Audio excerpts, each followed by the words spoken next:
எனக்கு வழங்கியுள்ள தலைப்பு ஆதியும் அந்தமும். ஆதியும் அந்தமும் இல்லை அருட்பெருஞ்சோதி ஆண்டவர் நம்ம பாடுறோம். ஆகவே ஆதினா இன்ன, அந்தம்னா இன்ன. ஆதினா முதல், அந்தம்னா நிறைவு. உங்கள் எல்லாருக்கும் தெரிஞ்சது தான். சன்மார்க்கத்தை பொறுத்த வரைக்கும், சுத்த சன்மார்க்கத்தை பொறுத்த வரைக்கும் எது ஆதி, எது அந்தம், எது ஆதின்னு சொல்கிறத விட எது தகுதி, எது அடிப்படை அப்படின்னா, காலையிலேருந்து இங்கே பேசிட்டு இருக்காங்க, அந்த தயவு தான், அந்த ஆன்ம நேயம் தான். சுத்த சன்மார்க்கத்துக்கு வர எல்லாருக்கும் தேவையானது தயவு தான். தயவுடைய எல்லாருக்கும் சன்மார்க்கத்தை சார்ந்தவர்கள். அப்போ நான் சன்மார்க்கத்தை சார்ந்தவர்கள்லாம் எது தகுதினா தயவு. தயவுனா வேறு ஒன்றும் இல்லை, இரக்கம், அன்பு. இரக்கம் தான். பெருமான் அன்பு காட்ட வேணான்றாரு. எங்கே மக்களிடத்தில் அன்பு காட்ட வேணாம், இரக்கத்தை காட்டுங்க. அன்பு காட்டினா வம்பில் மாட்டிக்கிறோம், சரி ஓகே போயிடுவோம். ஆனால் அன்பு காட்டிட்டா திருப்பி அந்த அன்பை எதிர்பார்க்குறோமா இல்லையா? பிள்ளைய அன்போடு வளர்க்குறோம், பொண்ணு அன்போடு வளர்க்குறோம், மனைவி கிட்ட அன்பு செலுத்துகிறோம், கணவன்கிட்ட அன்பு செலுத்துகிறோம். ஆனால் திருப்பி என்ன பண்ணுறோம், எங்கே மாட்டிக்கிறோம்? அந்த அன்பை எதிர்பார்க்கும் போது, நான் உனக்கு இவ்வளோலாம் செஞ்சு போட்டேனே, நான் இப்படிலாம் உன்னை படிக்க வச்சேனே, நான் இவ்வளோ ஃபீஸ் கட்டினேனே அப்படின்னு நம்ம அன்பாக தான் செய்கிறோம். ஆனால் அதை சொல்லி காட்டும் போது அந்த அன்பை நாம் எதிர்பார்க்குறோம் அப்படின்றது அங்கே நிரூபணமாகுது. எப்போ அந்த அன்பை எதிர்பார்க்குறோமோ அப்போ தான் அங்கே பிரச்சனையே வருது. இது எல்லாருக்கும் தெரிஞ்ச விஷயம்தான். இதை தான் பெருமான் சொல்கிறாரு, உயிர்களிடத்தில் தயவும் இறைவனிடத்தில் அன்பும். காதலாகி கசிந்துருகி கண்ணீர் மல்கன்னு பாடுறாங்களே, அந்த காதல்லாம் என்னது? அன்பு தான். இறைவனிடத்தில் அன்பாக இருங்க, இறைவனை நேசிங்க, அவரை லவ் பண்ணுங்க. இறைவனை எப்படி மற்ற இடத்துல நீங்கள் லவ் பண்ணுறீங்களோ அது மாதிரி இறைவனை லவ் பண்ணுங்க. இந்த அன்பத்துக்கு அங்கே வைங்க, இறை அருள் உங்களுக்கு பரிபூர்ணமாக கிடைக்கும். நம்ம தேவையில்லாத இடத்துல அன்பை செலுத்தி மாட்டிக்கிறத விட இப்படி தயவை செலுத்தி பாதுகாப்பாக நம்ம இருக்கிறதுனால பெருமான் சொல்கிறாரு, எல்லோரிடத்திலும் தயவையும் இறைவனத்தில் அன்பையும் வைக்க சொல்கிறாரு. அப்படின்னா சன்மார்க்கத்தில் வந்த எல்லாருக்குமே, ஏன் இந்த உலகத்தில் பிறந்த எல்லாருக்குமே அடிப்படை தகுதி தயவு தான். இப்போது வள்ளலார் அப்படின்னு சொன்னால், வள்ளலாரை பற்றி ஏதாவது ஒன்று சொல்லுப்பா அப்படின்னா, எல்லார் வாயிலையும் வர முதல் வார்த்தை வாடிய பயிரை கண்ட போதெல்லாம் வாடியவர்.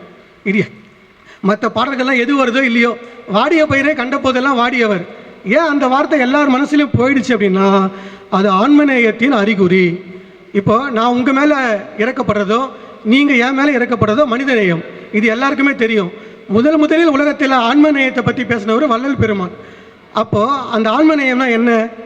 ஈ, எறும்பு, யானை முதலிய ஊர்வன, பரப்பன எல்லா உயிர்களிடத்திலும், விலங்குகள் எல்லா உயிர்களிடத்திலும் நாம் இரக்கத்தை காட்டுறதுக்கு பேர் தான் ஆன்மநேயம். மனிதர்கிட்ட இரக்கம் காட்டுற பேர் தான் மனிதநேயம். ஆகவே நாம் எல்லாம் மனிதநேயத்தை பற்றி பேசிக்கொண்டிருந்த காலத்தில் ஆன்மநேயத்தை பற்றி முதல்ல பேசினவர் நம்முடைய வள்ளல் பெருமான். அந்த ஆன்மநேயம், அந்த தயவு தான் அவரை ஏறா நிலைமிசைக்கு ஏற்றியது என்பதை அவரே வாக்குமூலம் தராரு. என்னை ஏறா நிலைமிசைக்கு ஏற்றியது என்ன? நான் இந்த அளவுக்கு உயர்ந்தது எதற்கு காரணம்? நான் இறையருள் பெற்றது, இறைவனோட கலந்ததுக்கு எதற்கு காரணம்னா ஒரே ஒரு காரணம் தான் சொல்கிறாரு, தயவு தான் சொல்கிறாரு. அப்போது அந்த தயவில் எல்லாமே அடங்கி போச்சு. என்னென்ன அடங்கி போச்சு? நீங்கள் தயவாக இருக்கும்போது உங்களை சுற்றி உள்ள எல்லா உயிரையும் நீங்கள் நேசிப்பீங்க, ஜீவகாரண்யம் பண்ணுவீங்க, புலால் மறுத்தல் கிட்டவே போக மாட்டீங்க. இரக்கம் காட்டினா ஆடு மேலேயும் இரக்கம் காட்டுவேன், கோழி மேலேயும் இரக்கம் காட்டுவேன். அப்போ என்ன பண்ணுவோம்? புலால் கிட்ட போக மாட்டோம். அடுத்தது கொலை செய்ய மாட்டோம். ஸோ இதெல்லாம் தான் தகுதிகள். ஜீவகாரண்யம் செய்தல், புலால் மறுத்தல், கொலை மறுத்தல், எல்லார்ட்டும் இரக்கத்தோடு இருக்கல், இதெல்லாம் தான் சுத்த சன்மார்க்கத்துக்கான தகுதிகள். அப்போ இந்த 4 தகுதியும் வரணும்னா ஒரே ஒரு தகுதி இருந்தால் போதும், அதுதான் தயவு. இந்த தயவு ஒன்று இருந்தால் அதில் எல்லாமே அடக்கம். ஆகவே அந்த தயவு தான் ஆதி. அப்போ அந்தம் என்ன? தயவு தான் ஆன்ம நேயம். நம்ம வள்ளலார் வழியிலேயே வருவோம். ஏன்னா வள்ளலார் வழி சுத்த சன்மார்க்கம்னு வச்சுக்கிட்டு வள்ளலார் வழியில் நம்ம வாழ்ந்துருக்கும் போது வள்ளல் பெருமான் வழியிலேயே ஆன்மநேயத்தோடு நாம் வாழுவோம். இதுதான் அடிப்படை, இதுதான் ஆரம்பம், இதுதான் தகுதி. அப்போ நம்ம அடைய வேண்டிய நிறைவு என்ன? ஒரு இடத்துல ஆரம்பித்தா ஒரு இடத்துல போய் முடிக்கணும் இல்லையா? வீட்டிலேருந்து கிளம்புறோம், எங்கே போய் சேரணுன்றதை முடிவு பண்ணிட்டு தான் நம்ம வீட்டிலேருந்து கிளம்புவோம். எங்கன்னா போகலான்னு சொல்லிட்டு போனால் போக முடியுமா? நம்மளால் போகும். இன்றைக்கி மாதவரத்தில் வள்ளலார் நிகழ்ச்சி, அதுக்கு நம்ம போகணும்னு சொல்லிட்டு தானே வந்திருக்கீங்க. அப்போ எந்த ஒரு நோக்கமும் இல்லாத பயணம் முழுமை அடையுமா? அடையாது. அப்போது ஆரம்பம்னு ஒன்று இருந்தால் நிறைவுன்னு ஒன்று இருக்கணும். அந்த நிறைவு தான் எதுன்னு கேட்டால் சுத்த சன்மார்க்கத்தின் நிறைவு என்பது ஆன்ம லாபம். இதைத்தான் ஜீவகாரண்ய ஒழுக்கத்தில் அழகாக சொல்கிறார் பெருமான்.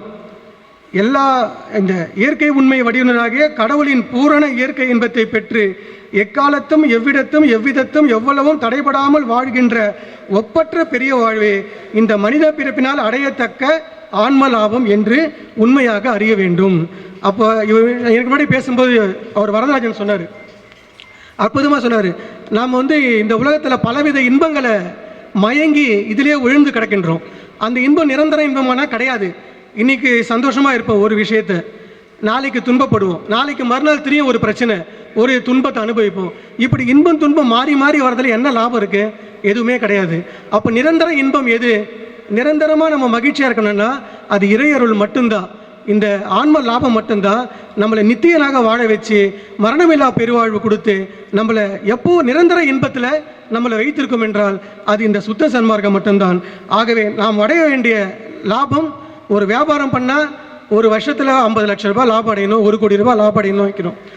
எந்த ஒரு தொழில் செஞ்சாலும் எந்த ஒரு வேலை செஞ்சாலும் ஏதோ ஒரு லாபம் வேணும் தான் நம்ம செய்கிறோம். பாசத்தை காட்டினாலும் திருப்பி அந்த பாசம் வரணும், வியாபாரத்தில் போனாலும் அந்த லாபம் திருப்பி வரணும், எதில் போனாலும் ஏதாவது ஒன்று எதிர்பார்த்து தான் நம்ம இருக்கோம். அப்போது இதெல்லாம் நம்ம எதிர்பார்க்கறதெல்லாம் உண்மையே கிடையாது, நிரந்தரம் கிடையாது.